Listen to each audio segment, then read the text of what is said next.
ආයිබෝන් යාළුවනේ electrical repair shop එකට ඔයගොල්ලෝ සියලු දෙනාම සාදරයෙන් පිළිගන්නවා. පේනව නේද මොකද්ද ගලවලා තියෙන්නේ කියලා? දන්න අය දන්නවා. දන්නේ නැති අයට හිතා ගන්න බැයි CIW කියලා ගහලා තියෙන්නේ. උඩින් රිෆ්ලෙක්ටර් එකකුත් පේනවා. මොකද්ද? යාළුවනේ LED ෆ්ලෑෂ් ලයිට් එකක් තියෙන්නේ. හොඳයි අද වීඩියෝ එකේ මම ඔයගොල්ලන්ට පෙන්නනවා මේ ෆ්ලෑෂ් ලයිට් එක ඇතුළ මම මේක වෙනස්කමක් කරලා අලුතෙන් මොඩිෆයි කරලා හදලා තියෙනවා. හොඳයි අපි මේ වීඩියෝ එකට ගිහිල්ලා බලමු. මොකද්ද මම මොඩිෆයි කළේ මොන විදිය වෙනස්කම්ක්ද මේ LED ලයිට් එකට කළේ කියලා අපි මේ වීඩියෝ එකෙන් බලමු.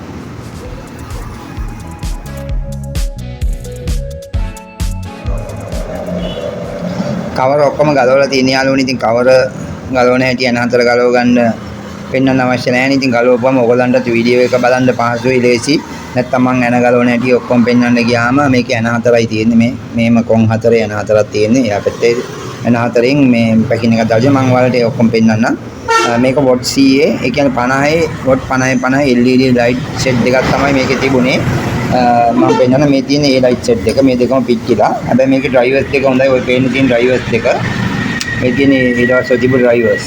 ඉතින් මේවට බොට් 50ක් ගන්න බලන්න ගොඩාක් ඇතුලේ මේ මම මේ ගලවන්න බෑ මේ සිලිකන් එක තදට අර ඒ කියන්නේ මේක රත් වෙනකොට ඒ කියන්නේ මේක මේ ලයිට් රත් වෙනකොට මේ රස්නේ මෙහෙට ට්‍රාන්ස්ෆර් වෙනකොට ඒ සිලිකන් කර වෙලා ගලව ගන්න බෑ මේ ගලවනකොට ඇද වෙලා කැඩලා ගිහිල්ලා. ඉතින් මොකද මම චෙක් කරලා ගැලවි මේ ඩ්‍රයිවර් දෙක නම් හොඳයි. ඒකට වෙන්නේ LED ලයිට් පිච්චිලා. ඊට පස්සේ මම මේව ගන්න ගත්තා ගියයින් පස්සේ මේ වගේ LED ලයිට් දැන් හොයාගන්න අමාරුයි කියලා දැන් ඊට වඩා පොඩ්ඩක් මොඩිෆයි කරලා වෙනස් ක්‍රමයකට අලුත් ක්‍රමයකට හදලා ගලා තියෙනවා. හොඳයි අපි දැන් එකක් ගිහින් බලමු. මම ඔයාලට මේ විස්තරයිතුව ඔක්කොම කියලා දෙන්නම්. මොකද්ද වෙනස? දැන් කාලෙන් කාලෙට මේව පරිවර්තනය වෙනකොට කොහොමද අපි ගන්න මේවා ඇති තාම නැතුව යන්නේ. නමුත් ඉතින් වෙනස්කම් එනකොට අපිත් ඒ වෙනස්කම් ලේසියෙන් කරන්න පුළුවන් නම් ලේසියි නේද? ඉතින් මේ පරණ මොඩල් මේක ඉස්සර කිව්වේ චිප් කියලා තමයි LED චිප් කියලා. නමුත් මේකේ මුකුත් සර්කිට් එකක් මුකුත් නැහැ. මේකේ මේ LED ලයිට් වලට විදුලිය සපයපු සර්කිට් එක විතරයි තියෙන්නේ. හරි යාළුවනේ අපි දැන් බලමු මම අර ඔයාලට කිව්ව අලුත් චිප්සෙට් එක පිටලා තියෙන විදිය. මේ දැන් මම මේ දෙක ගෙනල්ලා හයි කරලා තියෙන්නේ. ඔය පේන්නේ ඔයාලට මේ චිප්සෙට් එක තමයි. මේ පේනවනේ. ඔක්කොම අර සර්කිට් DC කරපු අර මෙන්න මේ ඩ්‍රයිවරින් කරපුවා ඔක්කොම ටික ඒකේ මෙතන තියෙනවා. මේ පේනවද මේ? ඒ IC වලින් අර මේ ඔක්කොම මේ කෙලින්ම 230 දෙන්න තියෙන්නේ වෝල්ට් 230ක විභවාන්තරයක් දෙන්න තියෙන්නේ මේ දෙපැත්තට. මෙතන මේව හරහා මෙතන මේ රෙක්ටිෆයර් එකෙන් DC කරලා වෙනම පාත් බෙදලා මේ කරලා තියෙන්නේ. මේක තනිකරම චිප්සෙට් එකක් විදිහට වැඩ කරන්නේ. මුකුත් නැහැ මේ අර හීට් එක රස්නේ උරා ගන්න අර සිංක් එකක් දානවනේ හීට් සිංක් එක. අන්න ඒ හීට් සිංක් එක මේකට අනිවාර්යයෙන්ම ගොඩාක් රත් වෙනවා. හැබැයි මේගොල්ලෝ යොදාගෙන තියෙන හීට් සිංක් එක වෙනුවට මේ LED ලයිට් එකේ බොඩි එක මේ පිටිපස්සේ බොඩි එක තමයි යොදාගෙන තියෙන්නේ. අර කලින් කට්ටියත් මේකට මේ බොඩි එකම තමයි යොදාගෙන තිබුණේ. හැබැයි මේක මේගොල්ලෝ හදලා හැදෙන්න කියන්නේ මේ සිදුරු හතර තියෙනවනේ. මේ සිදුරු හතරම හරියටම මේ සිදුරු හතරට සමානයි. ඒ ඇනතව් වලටම සෙට් වෙනවා. ඔව් ඒ ඇනතව් වලටම සෙට් වෙනවා. ඉතින් මේ ඒකින්ද කිසිම ප්‍රශ්නයක් නැතුව මේ අලුතින් තියෙන චිප්සෙට් එක මේකත් එක්කම අයින් කරලා මේ ඩ්‍රයිවර් එක අයින් කරලා දෙලින්ම මේකට මේ ඇන හතර මෙතෙන්ට සෙට් වෙනවා. ඒකේ තිබ්බ ඇන හතරටම සෙට් වෙනවා. එතකොට මෙතෙන්ට කෙලින්ම මෙතෙන්ට 230 දෙන්න තියෙන මේක මෙතන නියුට්‍රල් මෙතන පේජ් විදියට වම දකුණ මාරු කරලා තමයි ඉල තියෙන්නේ. ඉතින් ওই විදියට තමයි තියෙන්නේ. මම ඔයගලන්ට ඕනම් පත්තු කරලා පෙන්නන්නම්. දැන් මේක සප්ලයි දීලා ඔක්කොම කරලා තියෙන්නේ. මොකුත් දැන් නැහැ මේ ඩ්‍රයිවර්ස් ඔක්කොම අයින් කරලානේ තියෙන්නේ මේ. ඒ මොනවාකට ඩ්‍රයිවර් කතා නැහැ. කෙලින්ම ඩිරෙක්ට් මේ තියෙන්නේ. ඔය තියෙන්නේ මේ විදිය නියුට්‍රල් දෙකයි පේජ් දෙකයි කියන්නේ මේ චිප් සෙට් දෙකට නියුට්‍රල් දෙකයි පේජ් දෙකයි මෙතනින් ගිහිල්ලා මේ වයර් එකේ තමයි තියෙන්නේ. මම ඔයගලන්ට අමුණලා පෙන්නන්නම් පත්තු කරලා කොහොමද වැඩ ගන්න කියලා. මගේ අද අපේ කැමරා ශිල්පියක් නෑ. එයා ක්ලාස් ගිහිල්ලා යාළුවනේ මේ ෆෝන් එක අතේ තියන් කරන්නේ ස්ටෑන්ඩ් එකේ ගින්නත් බැරුව ගියා. දැන් ඉස්සෙල්ලා ගෙදර ඉන්න කරනකොට ඔයගොල්ලන්ට පෝෂාව මොකුත් දැන් නැති වුණා. දැන් මේ පාරේ මම ෂොප් එක කරන්නේ ප්‍රධාන පාරක් අයින ඉඳන් වාහන යන පෝෂාව පොඩ්ඩක් දැනෙනවා. ඒක එච්චර ගණන් ගන්න එපා. මම ඔයාලට පෙන්නන්නම් මේක හරි කරලා ඉවරලා පත්තු වෙන්නේ කොහොමද කියලා පෙන්නන්නම්.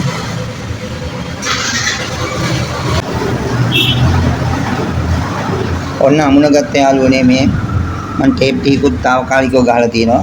ඔන්න දැන් අපි ප්ලග් එක ගහලා චිප්සෙට් LED රාජ්‍ය පත්තු ගන්න යන මේක වොට් 50යි ප්ලග් එක ගහගත්තා. දෙක මේකට පෙන්වන්න ඕනද? ඔන්න ස්විච් එක දානවා බලා ගන්න. පේනවද? අට එළියක් තියෙන්නේ. වොට් 50 දෙකක් තමයි තියෙන්නේ. කැමරාවට අවු වෙන්නේ නැති තරම් දිස්නේ ගන්නවා නේද?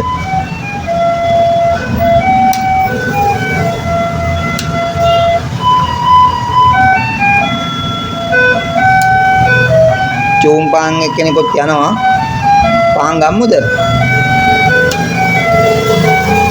ඔය ඔක්කොම බල අපේ ගමන යන්න බෑ. ඔයාලා මේක බලා ගන්නකො. මේ වගේ එකක් ගෙදර තිබුණොත් මේ විදිහට රිපෙයාර් කරගන්න. දැක්ක නේද? ඈතට ඕම පේන්නේ.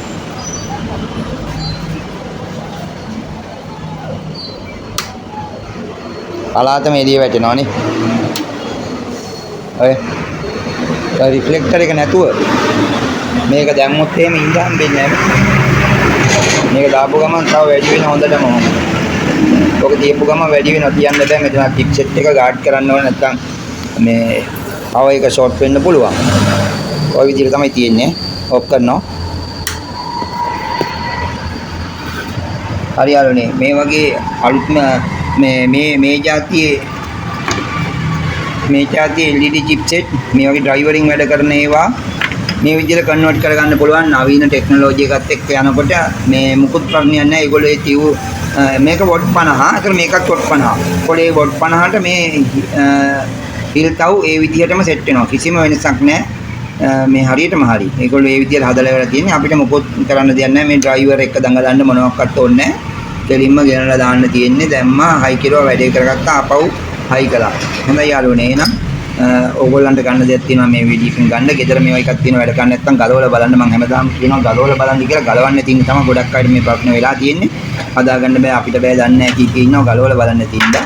ඉතින් ගලවලා බලන්න කියලා ඔයගලන්ට කියනවා. ඒ වගේම හදාගන්න බැරි නම් ජයල ප්‍රදේශේ නම් ඉන්නේ අරගෙන එන්න මගේ ෂොප් එකට. ෂොප් එක තියෙන්නේ කණුවන. ඕගොල්ලන්ට ෂොප් එක තියෙන තැන හොයා ගන්න අවශ්‍ය නැහැ. ඒ කියන්නේ මොනවා හරි වෙන ප්‍රශ්නයකට මේ වගේ පොඩි ප්‍රශ්නයකට නෙමෙයි. මේකත් පොඩි නෑ සමහර කෙනෙකුට. ඉතින් ඔයගොල්ලන්ට මේක හදා ගන්න මොනවා හරි ෂොප් එකට අරන් ඉන්නවා. ඔයගොල්ලෝ ජායල කඳාන සීදුව මීගමුව හෝ ගම්පහ කිච්ච ප්‍රදේශේ ඉන්නවා නම් ෂොප් එකට අරගෙන එන්න. Google Map එකේ මගේ ලොකේෂන් එක දාලා තියෙනවා. AN Electrical කියලා Google Map එකේ සර්ච් කරන ඔයාලට කෙලින්ම මේ ලොකේෂන් එකට මෙන්න පුළුවන්. මම කටින් කියනවා නම් තැන ෂොප් එක තියෙන්නේ කණුවන. ඒ කියන්නේ ඕගොල්ලෝ ගම්පහ පැත්තෙන් හොඳලා හෝ ඒකල දියුල පිටියේ ඒ පැත්තේ ඉඳලා එනවා නම් කණුවන හන්දියට ඒ කියන්නේ ඇවිල්ලා කියන රේල් පාර පැනලා කණුවන හන්දියෙන් දකුණට දාලා රුක්මනී දේවි පිළිගුව පැත්තට යනකොට මේ මැද තමයි ෂොප් එක තියෙන්නේ. ලොකේෂන් එක තියෙනවා නම් ලොකේෂන් එකට આવුත් ලේසි කියලා මම හිතනවා.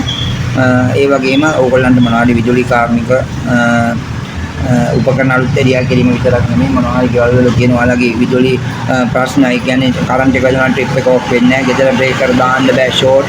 සමහර බ්‍රේකර්ස් ඔන් වෙලාද ඕෆ් කරන්න පුළුවන්ද බැයිද දන්නෙත් නැහැ. සමහර ගෙවල් වල ට්‍රිප් ස්විච් වැඩ කරනවාද කියලා ඒගොල්ලෝ දන්නෙත් නැහැ. ඉතින් සමහර කාමර වල ලයිට් පත් වෙන්නේ නැහැ. ප්ලග් පිච් කියලා ගිහලා ඒ වගේ මොනවාරි ප්‍රශ්න තියෙනවා නම් අපිට කතා කරන්න අපේ මොබයිල් සර්විස් එකක් තියෙනවා ගම්පහ දිස්ත්‍රික්කය ඇතුලේ යන්න පුළුවන් උපරිම දුරක් අපි ඔයගොල්ලෝ එක්ක සාකච්ඡා කරගෙන ඒවා ඇවිල්ලා කරලා දෙන්න කටයුතු කරනවා. හොඳයි යාළුවනි. ඒ වගේම ඕගොල්ලන්ට තව අපි විදුලි උපකරණ අලුත් එළිය කිරීමේ පාඨමාලාවක් ආරම්භ කරලා තිනවා. ඒක ඉරිදා සවස් 5ට පැවැත්වෙන්නේ. ඉතින් අපි දැනට ඒක කට්ටිය කතා කරලා 4ට දාන්න කටයුතු කරලා තියෙනවා. ඉතින් කැමති වෙලාවක ඇඩ්ජස්ට් කරගන්න පුළුවන්. ඒක මුදල් අය කරන සේවාවක්. ඕගොල්ලන්ට අවශ්‍යතාවයක් තියෙනවා නම් අපිට කතා කරන්න පුළුවන් විදියට ඒක කාලය වෙන් කරගෙන කරන්න. දැන් තමයි ඉරිදා විතරයි දාලා තියෙන්නේ. ඒක එක එක්කෙනා අනුව ඉතින් මොනවාරි කතා කරගෙන වෙනස්කම් කරන්න පුළුවන් නම් කරලා දෙන්න පුළුවන්. හොඳයි යාළුවනේ. එන බොහොම ස්තුතියි වීඩියෝ එක නරඹුවට. ආයෙත් දවසක මේක වටිනා කියන වීඩියෝ එකක් අරන් එන්නම්. මම අමල් සේනාරත්න. ඕගොල්ලෝ සියලු දෙනාටම සුබ දවසක්.